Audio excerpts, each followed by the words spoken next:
to another episode of Us Anxious Folk. It has been a hot minute, but I am back with a fellow Melbourneite. I am here with Jake Evans from the Overcoming Within podcast. Jake is someone who reached out to me about talking about his anxiety story and dealing with agoraphobia as well. And it's very exciting because he lives quite local to me. So that rarely happens on here. Welcome, Jake. How you going? How are you? I'm so glad to have you on. I was just talking before we started recording about how rare it is to have males willing to talk about their anxiety story. So thank you. Yeah, no stress. What were I you going to think, say? sorry, I think sometimes I can be a little bit too much of an open book, but I believe now I've gotten to a point where I feel like I can talk about it and help people in certain situations. Uh, yeah, that's why I wanted to reach out. Yeah, what do you tell me about being too much of an open book? What makes you say that? I just everything. Sometimes I got to get my mouth right, get myself into trouble, or yeah, or I just overshare sometimes with like uh, me personally, and that can sometimes make things worse. Mm. Yeah. You know what? That's always me in my friendship group. I'm always the one they're like, Lauren's got her foot in again. So I I get that. That's fine. You can overshare here. We like that. So tell me your anxiety story. So my story started on the lovely bridge that you're probably well aware of in Melbourne, for anyone who is not from Melbourne. Actually, you might have mentioned this too. We have a bridge called the Westgate Bridge, Uh-huh. which is a really massive bridge that basically kind of from the city to the other side of Melbourne. I was I never really had issue with any type of anxiety outside of the norm. I had a minor event back when I was about 16. Slowly passed, no issue there. But one day I was driving to work over this bridge, which I'd done so many times before, and all of a sudden I was just like, wow, this bridge is like really open, like, and it's such a long bridge. Mm. And all of a sudden, instead of just being like, oh, yeah, it is a really open bridge, I kind of just like all of a sudden looked around. I was like, this sounds so ridiculous. But I was like, there's no way off this bridge. And all of a sudden, thank God they turned off the cameras on that bridge too, because I was zooming across the road just out of fear to get off the bridge. And when I got off it, I was like, cool, I'm fine. Uh, and I didn't realize that started a chain of events. What seems like a really quick amount of time, but it actually happened probably over about 6 months. I would be driving to work and I'd be on an open road and I'd be like, wow, this is really open. I'd have to pull over and I'd be like, okay, I'm fine. The next day, again, I'd go from job to job all around Melbourne. And again, I go on a road, and I'd be like, this is really open. And instead of trying to understand why I felt this way, as I just heard with one of your stories, you just kept going, and I just kept going with my life. I just kept dealing with it, open roads, and all of a sudden, those open roads turned to like flat roads I didn't like when there was nothing around me, Mm. to driving through like forest and stuff like that. I just kept dealing with it. Uh, and gradually it just got worse and worse. It got to a point where like I always loved traveling alone. I've been to Thailand, I've been to Bali, I've all around Asia. It got to a point where I went to meet up with someone in Adelaide. I never had a problem with planes. And I got a friend to drop me off, and we were driving on the freeway, and I kind of understood how a panic attack worked, to the point where if I get through the initial panic, the panic will pass, and then I just move on with life. We were late to get to the flight. I was hoping that I would miss it because something just didn't feel right. It was a really high anxious state. We just made it, uh, and I was the last one sitting to get onto the plane. And I was on the last like 5 seconds before those gate closed. I had a choice. It was either I went and I just knew that I would go through a panic attack and just deal with it, or I went home. I think either one probably would have caused the same reaction. I pushed myself really hard, and I managed to get on this plane. And I said to the guy next to me, just complete random. I said, "Listen, mate, I know I'm gonna stress a little bit, but all will be fine. I'll get through it." And he goes, "Yeah, right, mate." Um, and that's exactly what happened. I had these glasses in my hand that I just like brand new glasses that I just kept breaking and breaking, and then the plane started moving, and all of a sudden it just went from 0 to 100, and I just panicked, and instinctively I went like this, and I went no no, and it's like I put for like 1 second I put my head on his shoulder, Oh my and God. I know it was so embarrassing, and because I was just so afraid, Yeah. and all of a sudden it passed, and I just said to him, "Yep, sorry, man. Like it's all good now." To cut a long story short, when I got there, I didn't realize at the time I said something to myself which came back to Melbourne. I found my hotel, and I said to myself, "If you ever," and I didn't realize this would happen, but if you ever feel uncomfortable, you know exactly where your hotel is, and you come back here." Mhm. And from there, I just wrapped this like imaginary rope around me everywhere I went. Mm. And I was like, there's no way this is coming back to Melbourne. And unfortunately, it did.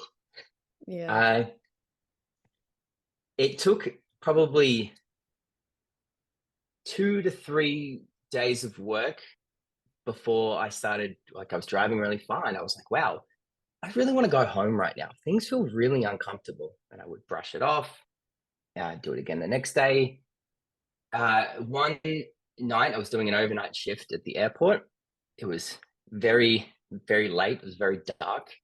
And I was driving there. I was just at the peak of anxiousness. And I was dating this girl at the time. And God bless her soul. She was only trying to do the right thing, but she rang me at the wrong time when I was at like peak about to break down. And I was 10 minutes away from the airport, broke down, told my boss I can't make it. He cracked it. I started bawling my eyes out. I got home, and then I just closed up. I didn't go anywhere. I stayed home. I was never fully housebound. Mm. I I mean, I would have been if I wasn't dating this girl who really helped me out. I couldn't get more than like 2 minutes from the house. Uh, yeah, things are a lot different now. Mm. I've really been pushing myself. I have little ways, but yeah. Alongside that, there was also depersonalization. I started questioning everything and trigger warning, but I would kind of be like, is everything real? Is nothing real? Am I real? Yeah.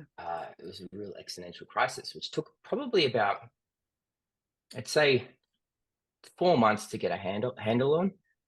And then COVID happened, which was like a blessing in disguise, but it was a double-edged sword because I couldn't really hide the fact that I was not going out anymore. Sorry, prior to that.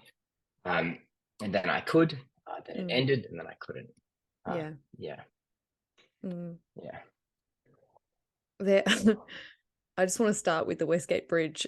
My skin was crawling as soon as you said those words. I'm like, not that bridge. Yeah. It's the worst. 100%. Yeah, no, I can relate to that feeling. And I when you spoke about just fast forwarding to your partner calling you and your girlfriend, sorry, calling you, and it being the wrong time, and then you saying to your boss, like, I can't come in, and crying, and I know what it's like when those moments compound, and it's like that just sort of, it becomes this point in time that leaks into everything and makes everything worse somehow. And then it's like once you've hit that point, it's like you just retreat. It's hard. Yeah, Yeah. 100%. Yeah. But so it's good that you had the support of your girlfriend at the time. Were you quite open with her about like the way you were feeling?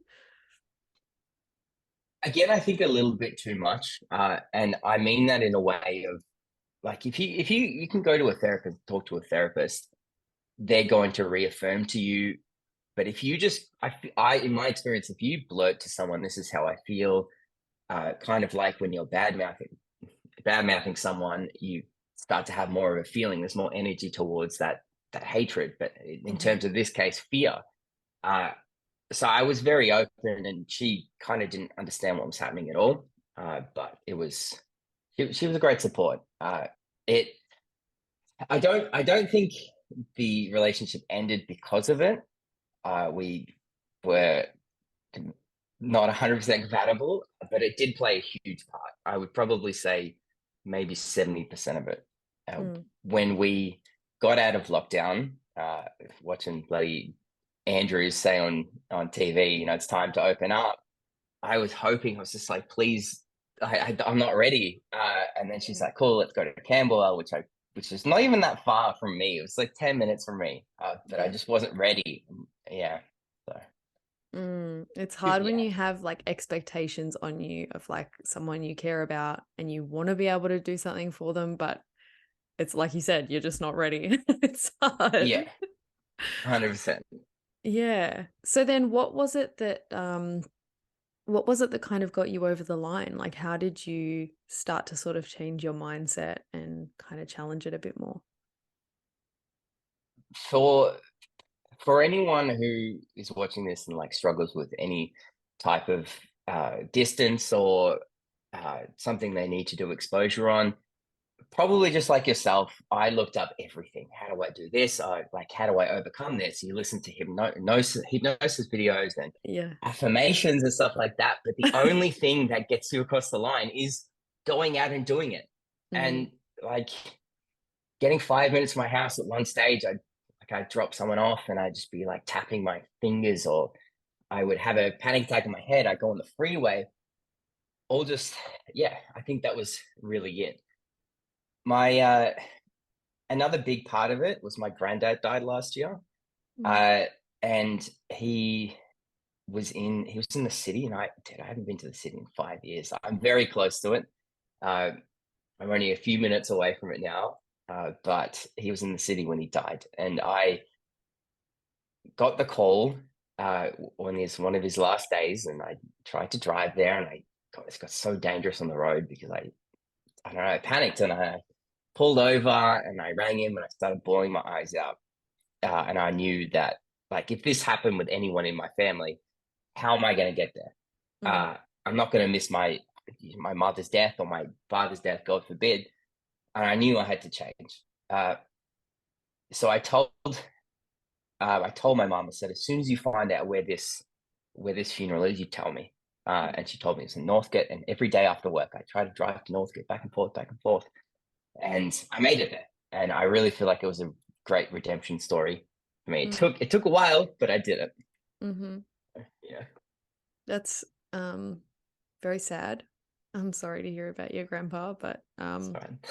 but it's like I love that you said you practiced driving there. That I think that was what started to change the game for me as well, was actually practicing doing those things rather than trying to figure out how to do it, like just Yeah, doing it. 100%. I This morning as well, I wrote up a. Let me show you. I don't know if I can do this. Can I share the screen? And I never did the Zoom. Maybe, I don't know. Give it a try. Most disabled participant screen sharing. Oh no. Anyway, I that's okay. I found this. I wrote this a while ago. Uh, so I prefer not to see a therapist, only because I like journaling. I like trying to use myself as a bit of an experiment. Mhm. And what I've learned, I don't know if this is going to come through very, very good, but this is my interpretation of a panic attack. You've got where the panic attack starts, it goes Mhm. up, and you have a point here where you can choose. It's a very, very distinctive moment. You can either run, and the panic will just continue going up, or you can just sit there and just wait it out, and it will slowly start coming back down. Mhm. And it's now the point where I have a panic attack, and like it's funny. The other day I had one. I was driving, I was like tensing up, and all of a sudden it just passed. I just started laughing, and I just kept driving, no running whatsoever. Mhm. Yeah, Yes. Preach. rich. No, but seriously, it's I that's so true. Like people always say, you don't have a choice with panic, like, and you don't. Sometimes it comes on for the weirdest reasons that don't make any sense at all. Sometimes you know why you're panicking. You don't really have a choice in how your body responds in those automatic ways, but you do have a choice whether you stay or you run. And I think you're so right when you say that the panic increases when you run, when you leave a situation, and then you cement that in your head as like, I can't ever come back here, Whereas when you Yeah, stay, 100%. it's like, I can do this and I can do something harder next time. Like you're like, let's test this each time. Yeah, definitely, most definitely. It's just all it's and it's the only way. Yeah, and don't get me wrong, it's extremely hard. It's there's no plan B. That's another reason why. Like I'm 30 next year. The job I'm working at now, I feel like I'm trapped at. Which is why I'm kind of reaching out, because if I don't, I'm going to be stuck there. Mhm. And like prior to this, like I was working as a brand ambassador for an American company with a boosted board. I was doing wedding videos all around the country, and I was working in construction. And yeah, but sometimes it's hard not to dwell on the past, but you just got to look ahead. And from where I came from, not being able to get out of my house for more than 2 minutes to now being like 30, 45 minutes away is a great feeling. It's amazing. And I have no doubt that you're going to be in the city like tomorrow or the next day or someday very soon. I can see that about you. But I also love that you have a very casual way of talking about all of this, which kind of is at odds with the severity of it. Um, but I think that's really refreshing, and I think it's important because I know how you spoke about putting energy behind things. Um, and I think I know why you do this and why you make it so easygoing and casual. And I think there's a lot of people that can benefit from that. Um, so tell me about that whole energy mindset. I think it's gotten to a point where, and a, a lot of people should share, I believe, the same kind of, like, sometimes you just got to laugh at yourself. And I understand that there is a severity to it, but I was watching a video not too long ago, about how one person got over it. She goes, "What do you think's going to happen? Explosion?" And, like, I just thought it was so funny to understand that, yes, it is a problem, but it doesn't have to be such a serious thing. You don't have to can always be worried about your next exposure session or whatnot. Yeah, I think that's probably it. It wasn't always that way. I think when I really started making moves is when I started becoming more lighthearted about it. Mm. Yeah. And what would you say to someone who's sort of struggling with that mindset and is kind of in that place of like, where I think we've all been, where it's like, why the fuck does this keep happening to me? Like, why can't I get out of this? It's so hard, which is a fair enough place to be because it does feel that way. But how would you kind of help them to sort of move past that? I don't think you should be dwelling upon the reason why it happened. It's just, what is this trying to teach you?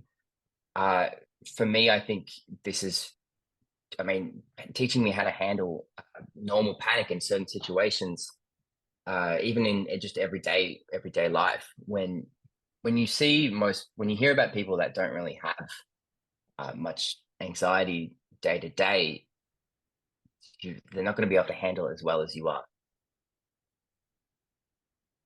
Again, I think another thing is, if you do feel this way and you can't get a certain distance, or you can't get out of your house, like, it doesn't, at least for me, it didn't take that long to start making progress when I started moving. You just need to roll that ball of snow, and that ball will get bigger and bigger and bigger. But if you just sit there and you go, "Oh my God, I'm too afraid to leave the house," Mm. and you don't even try, then you won't grow, and you'll be stuck in that spot. Mm. Yeah, it's definitely harder. Like it seems like it's going to be hard to leave the house, but it's so much harder to stay. 100%. And there was one of your last ones. It's always been dwelling in my head every drive. It's choose your hard. Um, I love that so much, and it's all just. just tiny, if for instance, if you're in the house, if you're stuck in the house and you can't get out the front door, or you can't get to the mailbox or whatnot, it's, just get out for 2 minutes, and not even 2 minutes, like a couple of seconds, and just baby steps. Don't push yourself too hard, because that can backfire on you. Um, yeah. Speak to that a little if you can, like the idea of it backfiring, because that's something that I hear a lot. People say, oh, like, I'm scared that I'm going to have a panic attack so bad that then I'll go backwards. And my kind of outlook on that is always that even if it feels initially like you're going backwards, you're always eventually moving forwards. How do you sort of feel about that? I agree with you. I just mean in the way of, if you push yourself too hard and you're not prepared for it, like I wasn't when I jumped on a plane at peak of, I love that. like it was not good. So yes, you will always be making progress, but uh, like you wouldn't normally say, if you were a therapist and someone was in the house, you wouldn't be stuck in the house. You wouldn't be like, hey, go to the city, get someone to drive you to the city and just wait there. That's going to have a negative um aspect. Yeah. Uh, yeah, So I did titrating watch. it. Yeah, 100%. Yeah. Yeah, as well. I get like that people are afraid, but you need to kind of, if you're going to do exposure sessions, you need to be afraid, that otherwise it won't work. Your brain needs to realize, hey, this is okay.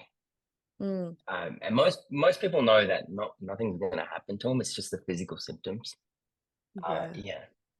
It's that necessary fear. And I know you've spoken about that with kind of like learning how to deal with symptoms in your body, like you've spoken about cold showers in a video before, Yeah. and how that helps. I know you've sort of played with figuring out kind of the more physical side of things and exposing yourself to that. That was something that I reckon probably helped me get a lot out of it too. I probably should have mentioned. At the worst of it, in just the end of 2019, I started having cold showers, and then that eventually turned into ice baths. And I would sit in the ice bath, and right when I got in, I would start picturing a stressful situation, and I would calm myself out of that, and that would kind of work when I go for a drive. I'd know how to handle that a lot better Mm. because of that. So, uh, I recommend those 100%. I still do them every day, every morning. Man, it must Yeah, be a guy thing. I know that's very like gender biased, but I had a one of my guests, Alex, from Spain, spoke about the same thing, how he loves cold showers. And I'm like, I cannot, I cannot do a cold shower. Like it's just torture. well, Not a it kind of, like, if you break it down, it works the same as a panic attack. Like you get under the water, you tell yourself this is going to pass, and it takes 2 minutes. I'm getting a little sciencey here, but it takes 2 minutes for your body to kind of uh, recognize and be like, okay, we're not actually in any danger. yeah, And then it goes up, and then it'll come back down. But if you keep getting out of that water and you get back in, vice versa, that's me. it won't get to that point. Yeah. Yeah, I'm like, oh, yeah. I'm gonna have to try it and then report back. And yeah, because I know people Nice. go on about it, how helpful it is, but it's just, to me, I'm like, is it necessary? I don't know. Just going back, you mentioned at one stage, uh, back when you were doing your exposure videos, you couldn't. It was really interesting. You're like, I can't get into this shopping center, and then you're like, oh yeah, I used to work here at Doncaster, and I was like, that was me.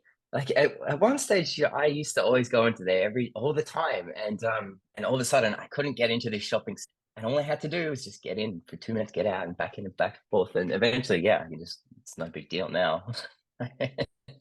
It Yeah. becomes such a big thing, and then if you let it be one of those big things, it festers.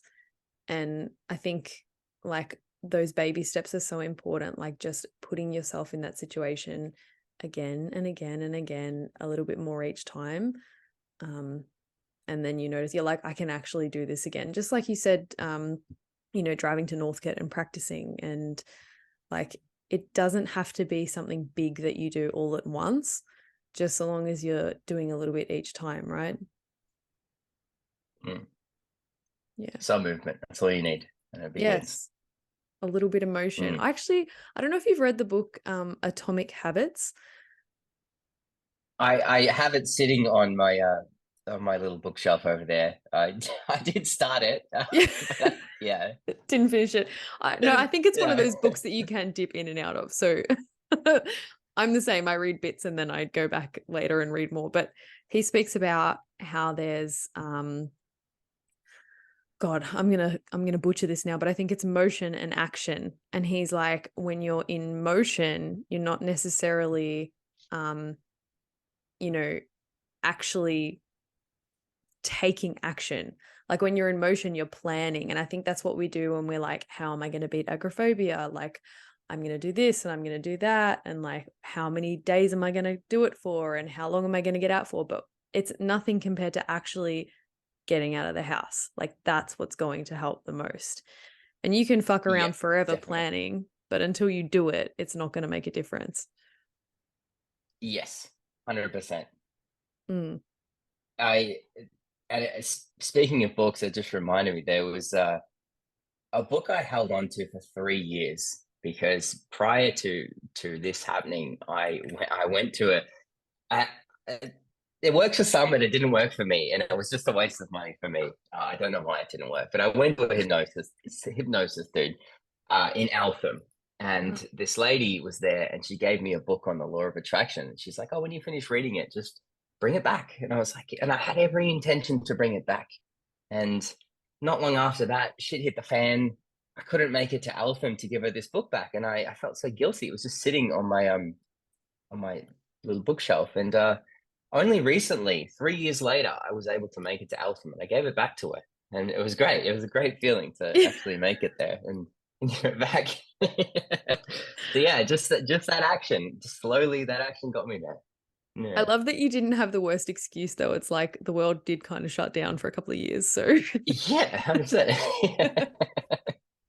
Yeah. that's so funny. Well, I'm really happy that you were on the show and that you shared everything that you've shared. I'm happy that you're such an open book. Um, I think it's important to be that way a lot of the time. And for anyone who's interested, Jake shares some really cool stuff on his podcast about like, what we've spoken about, Wim Hof. What else were you talking about? The cold showers, the dopamine detox. There's a lot of out there stuff on your podcast that I haven't yet delved into, but I think it's really cool. And it's all in sort of bite-sized chunks as well, which is awesome. I love that. I would love Yeah, to ask cheers. you, I have two questions for you actually. First of all, I want to know what's next for you besides the city. That's a very deep question. I think the first part of it is getting out of a job that has done its job now. That job Mhm. was there to help me get back on my feet. Probably the next path is, I guess, just finding my way a little bit now that I can. Yeah. Now that I'm not constantly stressing about as much about certain distances and like I've got a 30th coming up in Croydon, which is about 30 minutes away, which I'll have no issue now, which is Mhm. great. Yeah. I love that. Yes. And then the other question I have, which I like to ask all my guests, is if you could give one piece of advice to someone going through their darkest days with agoraphobia or panic, or even just yourself way back then, what would that advice be? I, it's just, I guess you just got to look at it like, again, there's no plan B. If you sit around and dwell upon it and where look at where you'll be in 5 years, I think that's what scared me the most. Mm, Um, there's no other plan of action. No one's coming to, and I say this in a very sympathetic way, but no one is going to come and help you. You have to take those first steps. I think, mm. yeah, that'd be Yeah. the best piece of advice. No, Yeah. that's great. No one's going to live your life for you. And if you don't live it, then fuck, it's gone. Like, Yeah. And Yeah. I do kind of regret a little bit like not starting sooner, because 4 years of my 20s have gone by and I've just done nothing. So yeah. I mean, I feel you on that as well, but I also know that that time that you spent doing nothing is going to do some great things for some people in the future, because you're already doing that. So it's awesome. Yeah, actually you're probably right. It's just a bit of a, it's not linear. Yeah. The path is not linear. But yeah. Yeah. That's right. Well, Jake, thank you so much for being on the show and for sharing your anxiety story. And if you would like to get in touch with Jake, you can find him on Spotify at Overcoming Within, also via YouTube, the same at Overcoming Within, no spaces in that.